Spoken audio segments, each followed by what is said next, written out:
Hello everyone, this is the structure guy. Today we'll be learning to design a fixed beam with a uniformly distributed load system. So let's start with the project. So I've given it the name the fixed beam analytical model. We'll be doing a metric system. Yeah, the unit system. Now let's go on to create.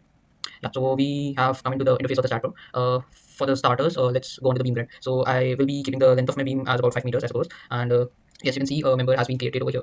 So further, we'll have to define the properties for this member. So we go on to the property section.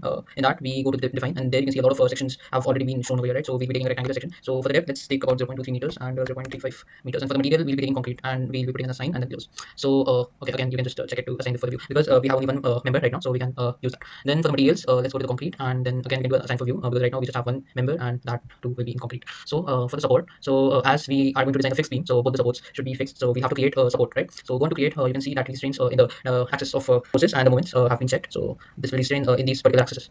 Okay, we put an add, and we click and then use cursor to assign. So now you use your cursor to click the node. Then again, just press control and click another node, and then assign to selected node. Assign, yes, and then you can see that over here you have the fixed support. Okay, now go on to the loadings. So in loading we have load cases. Okay, we go to add. Then first of all we'll be keeping it easy. So first load we'll be keeping dead load. Okay, so the title we can give it a DL, and then we put add. Then what other load do we have? We have a live load.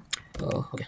These are as per the IS 875 coded provisions. And then for dead load, so again we go to an add, then self weight. Okay, so dead load is the loading for the material itself. So we'll be multiplying it with a factor of -1 in a downward direction. Okay, add and close. Okay, and similarly for live load, you just add.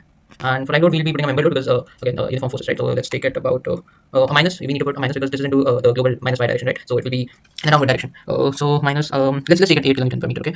Okay. These D1, D2, D3, you can put 0 because this shows that what section of the beam you are going to put your loading to. Okay. So we'll be putting it throughout. So yeah, we put add and then we put a close. So now you have defined the loads, but you haven't assigned it yet. Okay. So now click on self weight, yeah, and then self weight should be assigned to the view because it will have the loading of the materials. Okay. And then uniformly loaded also because we have a singular material over here, so we can do assign to view or assign to selected beam. So we put an assign. Okay. So for that, if you need to view the loads, okay, you can see the uniformly distributed load has been assigned. Okay. Now let's go to analysis. Analysis commands. No print.